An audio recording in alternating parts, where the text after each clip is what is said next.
Good morning friends सकार गुरुत्वपूर्ण खबर आपण मानक स्वागत मुझे तो फ्रेंड्स प्रत्येक दिन भली बहुत गुड़ी पछा पछा खबर सहित जहाँकि पीएम किसान कालिया योजना ठू आरंभ कर राशन कार्ड ई श्रम कार्ड बड़ बड़ घोषणा यह खबर भितर रही तेणु आपण मैंने 2 मिनिट अधिक समय दे ए वीडियो को निश्चित शेष पर्यंत देखंतु कारण आज वीडियो देखापी आपको कौन न्यूज पेपर किंबा खबर कागज देखा पड़ोनी से चलतु भाई मैंने बेसी डेरी नक भिडियो पर नजर पकईबा तेरे नजर पकईबा पूर्व जदि आम चैनल प्रथम आसी भिडियो देखुं तेरे आम चैनल को सब्सक्राइब कर पाखे घंटी चिन्ह को दबाई ऑल नोटिफिकेशन को दबाई दिंतु कारण आम जिते बेले भी भिडियो छाड़ू आपण पाखे पहुँचब सर्वप्रथम नंबर 1 रथ यात्रा कड़ा निर्देश रथ झलकिलाणी पथरे झोली फुटिलाणी जीवंत दिशिले धला कला और नाली घोड़ा ए वर्ष खूब स्वतंत्र होगाकू जाऊँगी महाप्रभुंक रथयात्रा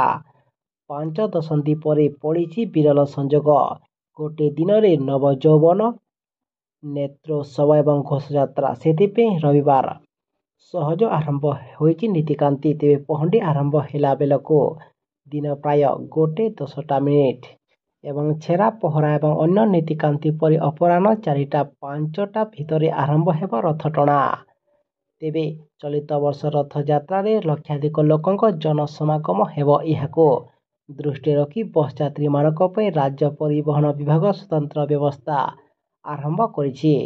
पवित्र रथयात्रा को दृष्टि रखी बस भड़ा एक चार्ट प्रस्तुत करिछि राज्य परिवहन विभाग सरकार द्वारा धार्य मूल्य ठारू अधिक बस यात्री अधिक आदाय किंबा भड़ा आदाय कले कार्यानुष्ठान नियाजिबा बोली कहा जाइछि।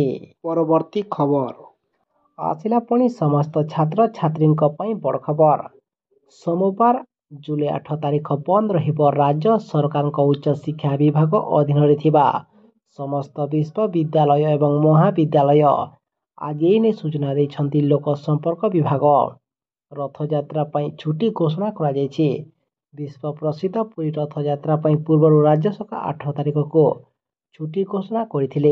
एथर श्री गुंडीचा यात्रा 2 दिन धरी अनुष्ठित हेब उभय 7 और 8 तारिख रे रथ टणा हेब एवं गतकाली किंबा 7 तारिख रविवार पड़ुछि किंबा आज पड़ुछि 8 तारिख रे राज्य सरकार समस्त ऑफिस सहित बैंक और कोर्ट आदि बंद रहिब। परवर्ती खबर समस्त भक्तों सरकार बड़ निष्पत्ति प्रदूषण कमिबा लगी राज्यवासी पब्लिक ट्रांसपोर्ट को अधिक व्यवहार करंतु बोली कहिसंती कटक सांसद। विश्व प्रसिद्ध रथयात्रा लगी आज 315टी स्वतंत्र रेल चलाचल हेबा आरंभ करिछि जहाकू कटक रेल स्टेशन ठारे पताका देखि शुभारंभ करिसंती सांसद एवं रेल गुड़िक राज्य तथा राज्य बाहर को पुरी को आसीबो किंबा राज्य बाहर पुरी आसीबो। तेबे रथयात्रा बाहुड़ा यात्रा एवं महाप्रभुंक सुनावेश देखा लगी पुरी रे प्रत्येक वर्ष लक्षाधिक भक्तों समागम हेउछि। परवर्ती खबर आसंता एही तारिख रे आसीबो केंद्रीय बजेट केंद्र रे मोदी सरकार पुणी थरे क्षमता को आसीबा परे एबे आसीबाको जाउछि केंद्रीय बजेट आसंता जुलाई 23 रे बसिबो किंबा आसीबो केंद्रीय बजेट एही दिन लोकसभा रे बजेट उपस्थापना करिवे केंद्र अर्थमंत्री निर्मला सीतारमण। मिलिथिबा सूचना मुताबक 18तम लोकसभार बजेट अधिवेशन जुलाई 22 आरंभ होई अगस्ट 12 पर्यंत चलिबो।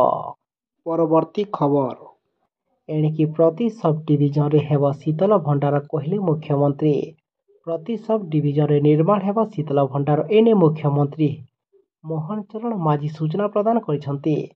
प्राथमिक पर्यायर 58टी सब डिविजन रे हेब शीतल भंडार चाषी को उचित प्राप्य मिलिबो समृद्धि कृषक नीति खूब शीघ्र चूड़ांत हेबा नै मुख्यमंत्री कहिसंती एवं पीएम किसान किभली भाव चाषी को मिलिबो से ने मध्य आलोचना करिसंती।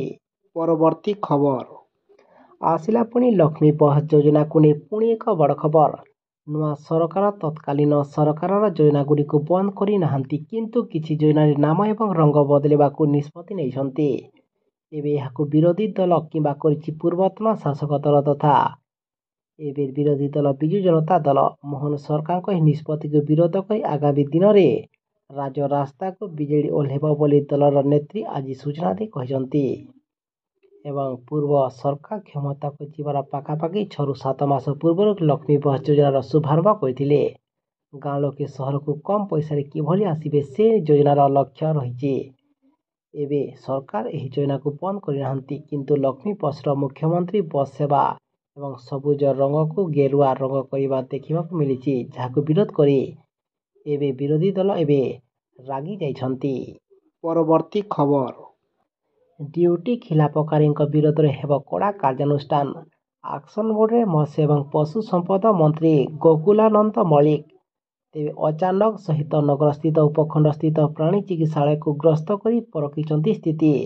ଡ୍ୟୁଟି ଖିଲାପକାରୀଙ୍କ ମନ୍ତ୍ରୀ କଡ଼ା ଚେତାବନୀ ଦେଇ କହିଛନ୍ତି, ଡ୍ୟୁଟିରେ ଅବହେଳାକୁ ବରଦାସ୍ତ କରାଯିବନି। ସମ୍ପୃକ୍ତ ବ୍ୟକ୍ତିଙ୍କ ବିରୋଧରେ କଡ଼ା ଆକ୍ସନ ନିଆଯିବ ଏବଂ ଶୂନ୍ୟ ସହନଶୀଳତା ନୀତିର ଆକ୍ସନ ହେବ। ସାରା ରାଜ୍ୟରେ ସରପ୍ରାଇଜ ଭିଜିଟକୁ ଜୋରଦାର କରାଯିବ ବୋଲି ସେ ସୂଚନା ପ୍ରଦାନ କରିଛନ୍ତି। ପରବର୍ତ୍ତୀ ଖବର, ଆସିଲା ପୁଣି ପାଣିପାଗ ସୂଚନାକୁ ନେଇ ପୁଣି ଏକ ବଡ଼ ଖବର। ଆଜି ଦକ୍ଷିଣ ଓଡ଼ିଶା ଉପକୂଳ ସଂଲଗ୍ନ ବଙ୍ଗୋପସାଗରରେ ଲଘୁଚାପ କ୍ଷେତ୍ର ସୃଷ୍ଟି ହେବ। ଏହା ପ୍ରଭାବରେ ରାଜ୍ୟରେ ବର୍ଷା ଲାଗି ରହିବ। ଆସନ୍ତା 5 ଦିନ ପର୍ଯ୍ୟନ୍ତ ବର୍ଷା ଜାରି ରହିବ, କିନ୍ତୁ ଭାରୀ ବର୍ଷା ସମ୍ଭାବନା ନାହିଁ ବୋଲି ବରିଷ୍ଠ ପାଣିପାଗ ବିଶେଷଜ୍ଞ ପ୍ରଫେସର ସୁରେନ୍ଦ୍ରନାଥ ପଶୁପାଳକ ଆକଳନ କରିଛନ୍ତି। ଏବଂ ସେ ଆହୁରି ମଧ୍ୟ କହିଛନ୍ତି ଯେ 7ରେ ଲଘୁଚାପ କ୍ଷେତ୍ର ସୃଷ୍ଟି ହେବ ଏବଂ 8ରେ ଏହା ଆଭ୍ୟନ୍ତରୀଣ ଓଡ଼ିଶା ଏବଂ ଛତିଶଗଡ଼ ଉପରେ ରହିବ। ସୃଷ୍ଟି ହୋଇଥିବା ଘୂର୍ଣ୍ଣିବଳୟ ଏବଂ ଲଘୁଚାପ ପ୍ରଭାବରେ ଆସନ୍ତା 5 ଦିନ ଯାଏଁ ରାଜ୍ୟର ବିଭିନ୍ନ ସ୍ଥାନରେ ବର୍ଷା ଲାଗି ରହିବ। ଅଧିକାଂଶ ସ୍ଥାନରେ ଅଳ୍ପ କିମ୍ବା ସ୍ୱଳ୍ପ ପରିମାଣର ବର୍ଷା ହେବ ଏବଂ କିଛି କିଛି ସ୍ଥାନରେ ମଧ୍ୟମ ଏବଂ ଭାରୀ ବର୍ଷା ହୋଇପାରେ। ପରବର୍ତ୍ତୀ ଖବର, ମହିଳାଙ୍କ ଉପରେ ଥିବା ମିଛ ମାମଲା ରଦ୍ଦ ହେବ କହିଲେ ଉପମୁଖ୍ୟମନ୍ତ୍ରୀ। ମହିଳାମାନଙ୍କ ନାଁରେ ହେଉଥିବା ମିଛ ମାମଲା ରଦ୍ଦ କରାଯିବ। ଏନେଇ ମହିଳା ଏବଂ ଶିଶୁ ବିକାଶ ବିଭାଗର କଡ଼ା ପଦକ୍ଷେପ। ଛୋଟ ଛୋଟ ଘଟଣାରେ ମହିଳାଙ୍କ ଉପରେ 354, 376 ଦଫା କିମ୍ବା ଭଳି ଦଫା ଲାଗି ଠିକ୍ ନୁହେଁ। ଏଭଳି ମିଛ କଥାରେ ସଙ୍ଗୀନ ଦଫା ଲାଗିଥିବାରୁ ଗୃହ ବିଭାଗକୁ ଚିଠି ଲେଖି ଅବଗତ କରାଇଲେ ମହିଳା ଏବଂ ଶିଶୁ ବିକାଶ ମନ୍ତ୍ରୀ ତଥା ଉପମୁଖ୍ୟମନ୍ତ୍ରୀ ପ୍ରଭାତୀ ପରିଡା। ଏବଂ ମହିଳାଙ୍କ ଉପରେ ଲାଗିଥିବା ସବୁ ମିଛ ମାମଲାକୁ ଖୁବ୍ ଶୀଘ୍ର ରଦ୍ଦ କରାଯିବ ବୋଲି କହିଛନ୍ତି ଉପମୁଖ୍ୟମନ୍ତ୍ରୀ। ପରବର୍ତ୍ତୀ ଖବର, ଆସିଲା ପୁଣି ଓଡ଼ିଶାରେ ପକ୍କା ଘରକୁ ନେଇ ପୁଣି ଏକ ଖୁସି ଖବର। ପ୍ରଧାନମନ୍ତ୍ରୀ ଆବାସ ଯୋଜନାର ସମୟ ସମୟରେ ନୂଆ ନୂଆ ଅପଡେଟ୍ ସାମ୍ନାକୁ ଆସିଥାଏ।